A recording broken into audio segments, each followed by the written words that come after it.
Welcome to Revolutionary Motion, where we show you tennis from a different perspective.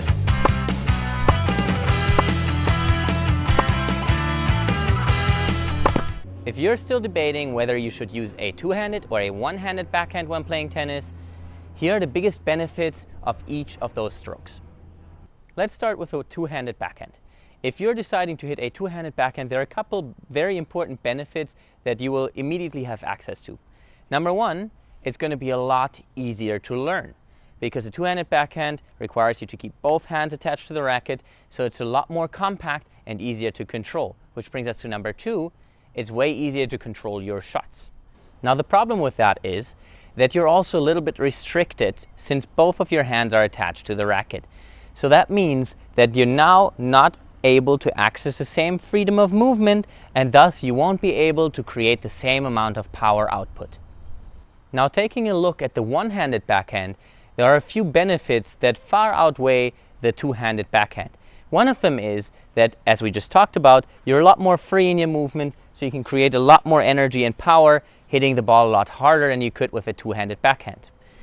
The next big benefit of the one-handed backhand is that you can access a lot more topspin because your wrist is free and you can have more of this little loop motion in your wrist to accelerate upwards into the ball more and create more topspin. Now that opens up another variable of the benefits, and that is that you can now access better angles because you can hit the ball with more spin, so it's easier to play it shorter and more cross-court than you could with a two-handed backhand. Now one of the biggest disadvantages of the one-handed backhand, as we just talked about in the two-handed backhand, is that it is way harder to learn because you are so free and it requires more strength in your arm because you're just using one arm to control the shot. And it also becomes a lot more difficult to actually control the ball because you only use one arm for that motion, and you're going to be able to hit the ball further away from your body because the second arm does not restrict you in this motion.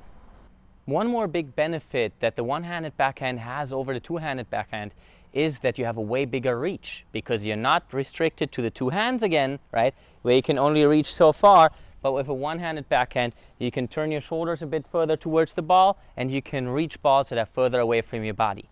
That does not mean that you're going to be able to hit an amazing shot when you're on the stretch, obviously, but it means that at least you have an opportunity to actually get those balls back in, either with a slice or with a blocked shot. In conclusion, the one-handed backhand has a way higher potential because it opens up more doors for you tactically and makes it easier to hit the ball harder.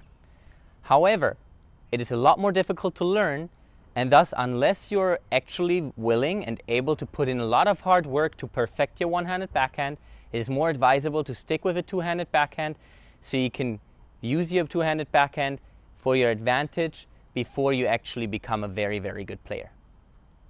Hope you enjoyed this video. Please like and subscribe, and we'll see you guys soon.